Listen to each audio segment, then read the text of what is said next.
आखिरकार वो घड़ी आ ही गई जिसका इंतज़ार था। अगले कुछ घंटों में दिल्ली नगर निगम और उसके बाद गुजरात और हिमाचल के चुनाव परिणाम सामने आ जाएंगे। अभी तक जो एग्ज़िट पोल है वो बड़े उलटफेर दिखा रहा है, खासतौर पर राजधानी दिल्ली में। कहा ही जा रहा है कि 15 सालों से दिल्ली में जिस तरह से बीजेपी का शासन था, लोगों ने एग्ज़िट पोल में उस शासन को नकारा। इसके साथ साथ गुजरात में बीजेपी को क्लीन स्वीप दिखाया जा रहा है, तो वहीं हिमाचल में 9 में से 6 एग्जिट पोल में बीजेपी की सरकार बनती दिख रही है, तो वहीं 3 एग्जिट पोल में कांटे की टक्कर बताई जा रही है।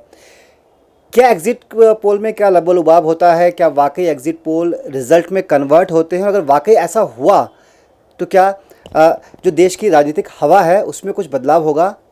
इसी मुद्दे पर बातचीत करेंगे। हमारे साथ नवोदय टाइम्स के संपादक अंकुश श्रीवास्तव जी हैं, जानेंगे इनसे इस पूरे एग्जिट पोल को लेकर। सर, कैसे देखा जाए जो तमाम एग्जिट पोल हैं, कई चौंकाने वाले उसमें रिजल्ट भी आ रहे हैं। खासतौर पर अगर दिल्ली से हम शुरुआत करते हैं, 250 सीटों पर चुनाव दिल्ली के अंदर हुआ। बीजेपी 15 सालों से थी और काम के दम पर चौथी बार आने की बात कह रही थी। देखिए, जहाँ तक कैसे देखते हैं तो फिर मज़ा लीजिए। रोमांचक मैच हो रहा है और रोमांचक मैच में हार जीत के फैसले एक तरफ देखे जाते हैं कि किसको कहाँ पर क्या हुआ है, और दूसरी तरफ रिजल्ट देखा जाता है। तो और तीसरी तरफ ये देखा जाता है कि इसका कप्तान रोनाल्डो था, तो फीफा का दौर चल रहा है, तो रोनाल्डो जिस तरह है उधर क्या हालत हो रही है। और इसी फीफा मैच में क्रोएशिया भी है। क्रोएशिया की टीम बहुत कमज़ोर नहीं मानी जाती रही, पहले से भी ठीक ठाक रही है, लेकिन अगर वो जापान को हरा करके और बाकी लोगों को हरा के आगे चली जाती है तो निश्चित रूप से बड़ा रोमांचक मैच है। तो आम आदमी पार्टी भी इस पूरे राजनीतिक फीफा मैच में आम आदमी पार्टी अच्छा खेल रही है और उसने कई अच्छे गोल किए हैं, कई लीग मैचेस जीते हैं, जीतने के आसार हैं। और दूसरी तरफ भारतीय जनता पार्टी है। भारतीय जनता पार्टी के पास रोनाल्डो है, फुटबॉल जगत का सर्वकालिक नेता और नेतृत्व करने वाला, तो वो भारतीय जनता पार्टी के पास में है, तो सर्वकालिक नेतृत्व है। लेकिन आज की तारीख में तो सर्वकालिक हैं, अब वो सर्वकालिक कितना दीर्घकालिक रहते हैं, ये एक आगे कितना दीर्घकालिक रहते हैं, ये एक सवाल उठेगा। और जो फीफा की एक बड़ी टीमें हुआ करती थी, वो एक ज़माने में लीग से भी इस बार हट गई हैं, ये भी आपने देख ही लिया। तो कांग्रेस के साथ तो कुछ ऐसा ही हो रहा है कि लीग से हटती हुई नज़र आ रही हैं, लड़ रही है, जूझने वाले खिलाड़ियों की कमी है, और एक आध आदमी वहाँ क्या कर पाएगा। तो ठीक है, बड़ा रोमांचक सा मैच है फीफा के हिसाब से, और पॉलिटिकल फीफा के हिसाब से बहुत रोमांचक है, जिसको देखिए, समझिए और मज़ा लीजिए, और फिर उस पर आगे क्या होगा ये देखा जाएगा। सर, आपने दिल्ली को काफ़ी करीब से देखा है, पूरा चुनाव आपने देखा है कि एक सीट पर आप जानते हैं कौन कितना दमदार कैंडिडेट है। क्या आपको लगता है वाकई जो एग्जिट पोल में दिखाया जा रहा है कि दिल्ली में इस बार आपकी सरकार, एग्जिट पोल रिजल्ट में कन्वर्ट हो सकता है? देखिए, जहाँ तक एमसीडी का सवाल है, एमसीडी के इलेक्शन का सवाल है, म्यूनिसिपल कॉरपोरेशन जो दिल्ली का है, ये आपको पता होना चाहिए और देशवासियों को पता होना चाहिए कि मुंबई के बाद दिल्ली एमसीडी का बजट सबसे ज़्यादा है। 45,000 करोड़ मुंबई का एमसीडी मतलब नगर निगम का बजट है, बृहत्तर नगर निगम जिसे कहा जाता है, और दिल्ली का 15,000 है। बाकी चेन्नई है, अहमदाबाद है, वगैरह वगैरह, इन सब के इतने नहीं हैं बजट, लेकिन दिल्ली का बजट बहुत बड़ा है। तो पैसा सबसे बड़ा रुपया, और सबसे बड़ा रुपया के अलावा परसेप्शन बड़ा रुपया, तो परसेप्शन में भी जो फ़ायदा होता नज़र आ रहा है आम आदमी पार्टी का। तो आप ये जो कहोगे कि नहीं यकीन नहीं था, हो नहीं रहा था, तो मुझे नहीं लगता ऐसा था। तो 15 साल बीजेपी के हो चुके थे, बीजेपी वालों ने को बहुत ऐसा भी तीर मारने वाला काम नहीं किया था कि आप उनको याद रखा जाए। जो वो कर सकते थे वो तक कई बार नहीं हुए। इधर ज़रूर प्रधानमंत्री और बाकी के स्तर पे कुछ काम बड़े हुए, गरीबों को मकान देने के काम हुए, फ्लैट देने के काम हुए, लेकिन उसके अलावा एमसीडी का मतलब क्या होता है? सफाई। एमसीडी का मतलब क्या होता है? आप नगर निगम में जाइए और सब काम आपके फटाफट हों, लेकिन नगर निगम में काम हो फटाफट हो जाए, काम हो रहे हैं। कुछ चीज़ें ज़रूर जो उससे जुड़ी हुई हैं ऑटोमेटिकली या ऑनलाइन, वो हो जाती हैं, लेकिन अगर आप कोई अपना मकान तोड़वा करके थोड़ा सा बनवाना चाहते हैं तो लेंटर किसी मार के दिया पास में 5 लाख से कम है तो वो लेंटर का वो एक सरिया नहीं लगवा सकता। तो ये सब जानते हैं, ये बुरा हाल है दिल्ली का। सर समझना ही चाहेंगे कि एग्जिट पोल में लगभग 10% का गैप दिखाया जा रहा है वोट के रेशो में। क्या कैडर वोट भी हाथ से निकल गया? अगर एग्जिट पोल को हम अभी मान के चलते हैं, जो कहा जाता था दिल्ली के अंदर 32 से 35% ऐसा है जो बीजेपी को कभी छोड़ता नहीं है, अगर ये रिजल्ट में कन्वर्ट होता तो क्या वो भी इनके हाथ से दूर जा रहा हो?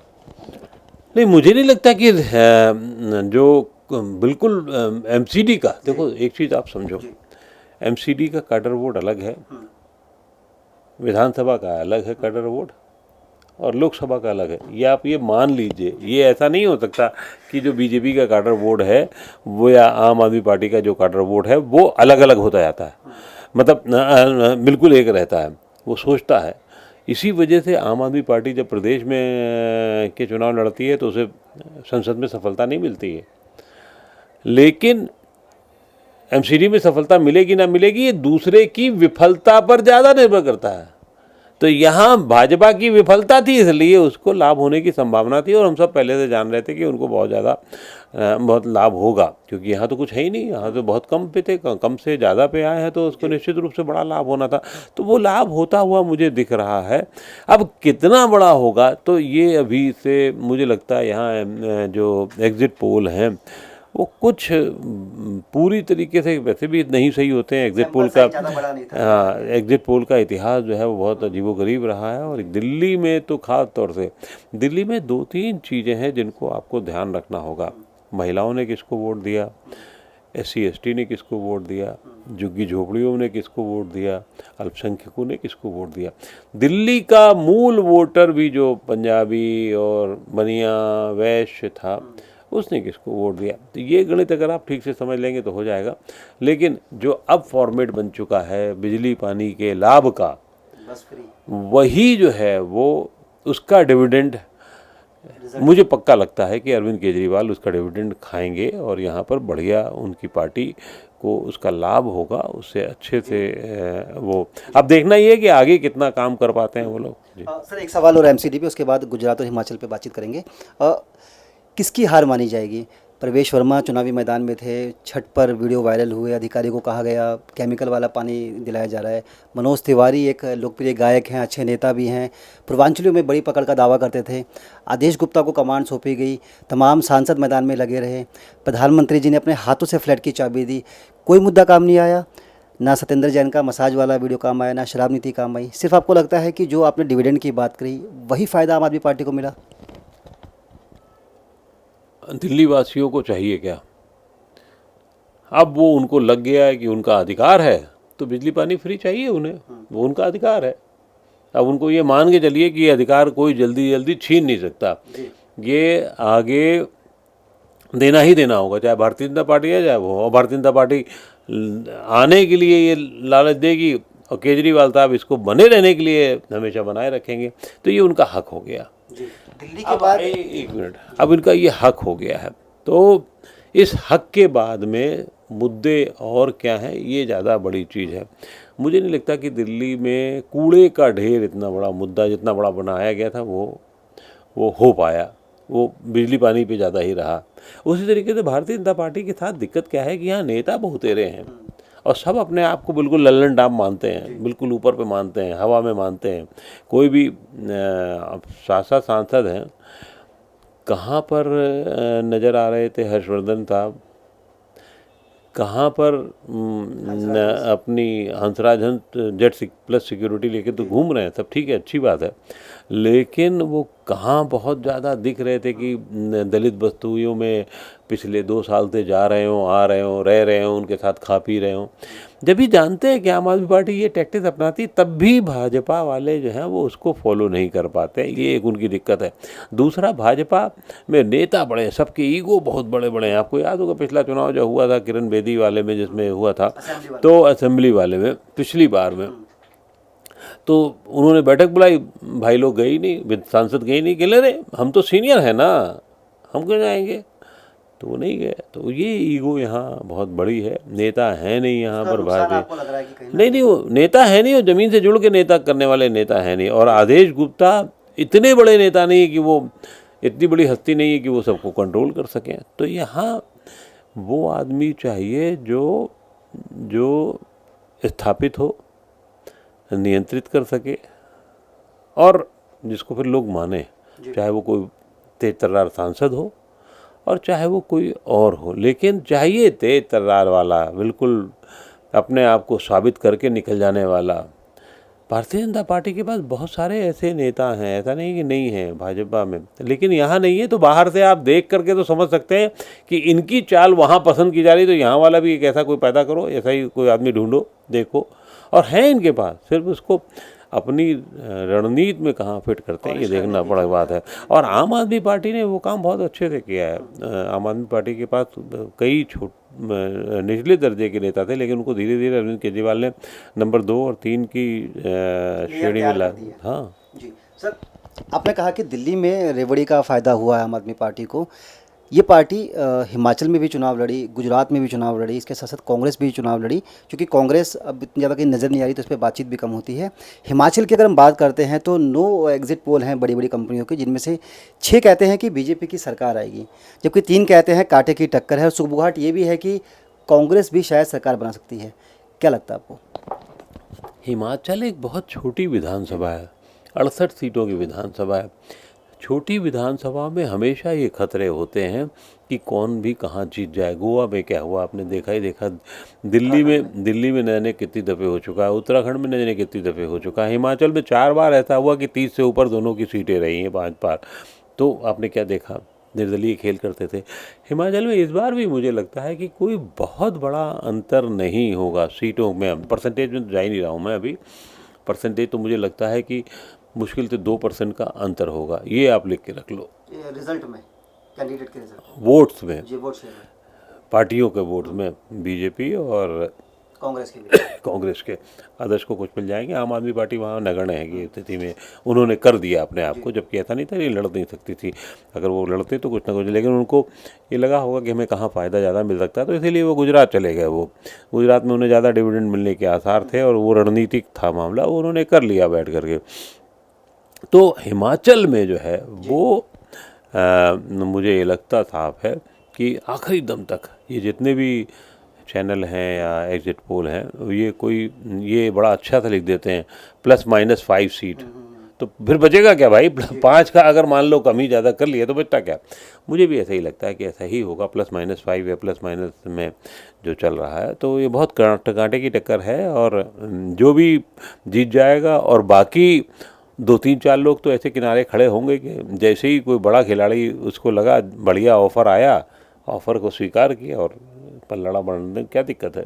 मतलब आपका कहना यह है कि बीजेपी लगभग अच्छी मजबूत पोजीशन में है, हिमाचल के अंदर भी मजबूत दोनों ही है, कांग्रेस भी है वहाँ पर भी, ऐसा नहीं है।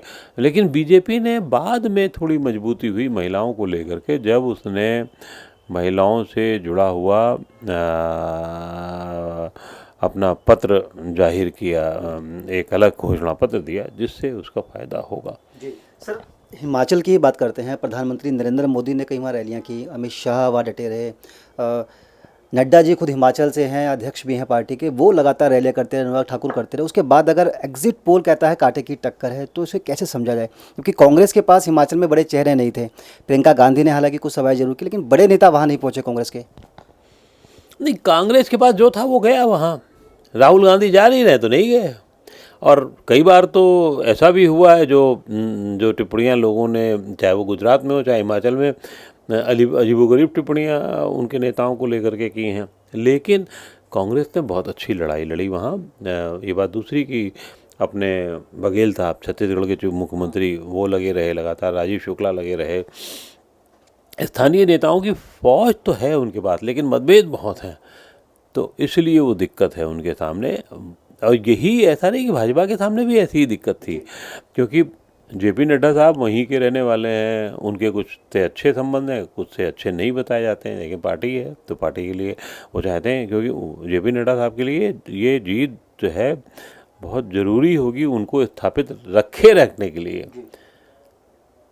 क्योंकि वो वहाँ से आते हैं और अब उनके कहने पे बहुत सारे टिकट दिए गए हैं, बल्कि उन्हीं के हिस्से से गए हैं। तो जेपी नड्डा की जो है साख जो है वो दांव पर है। बाकी प्रधानमंत्री और अमित शाह का तो जो कुछ काम है वो गुजरात में ज़्यादा है। हाँ, हिमाचल में अगर भाजपा जीतती है तो उसमें फिर वही है कि रोनाल्डो का एक बड़ा हाथ है जो मोदी साहब हैं। आपने कहा कि गुजरात में बीजेपी पूरा जोर लगाती है और ये भी कहा जाता है कि गुजरात दिल है भाजपा का।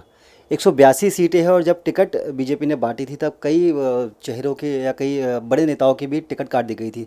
तब भी आपसे बातचीत हुई थी और आपने कहा था कि बीजेपी ने कुछ दूर की सोच के ही ऐसा किया है। क्या लगता है उसका फ़ायदा मिल रहा है? एग्जिट पोल जिस तरह से दिखा रहे हैं, बम्पर सीटें बीजेपी लेकर आ रही है। उसका फ़ायदा तो खैर मिला ही, बेसिक लेवल पे मिला, लेकिन वो मुझे लगता है कि उसका बड़ा फ़ायदा आपकी उपस्थिति की वजह से ज़्यादा रहा। और मैंने कहीं मजाक में कहा भी था, मैं आपके उसमें भी कह देता हूँ कि गुजरात में जो बड़ी सफलता भारतीय जनता पार्टी लेने जा रही है उसके लिए कम से कम एक बुके तो अरविंद केजरीवाल को भिजवाना ही चाहिए। वोट काटे हैं उन्होंने, आप ये कहना चाह रहे हैं?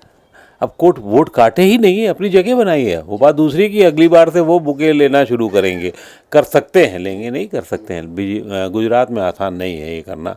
गुजरात बहुत अजीबोगरीब धरती है। वहाँ व्यवसाय पहले देखा जाता है, राजनीति उससे जुड़ती है व्यवसाय से, और राजनीति से पहले धर्म जुड़ जाता है। तो ये जो व्यवसाय, धर्म और राजनीति का खेल है ना, क्रम है ना, वो वहाँ भाजपा के वोटरों के नस नस में है, कार्यकर्ताओं के नस नस में है।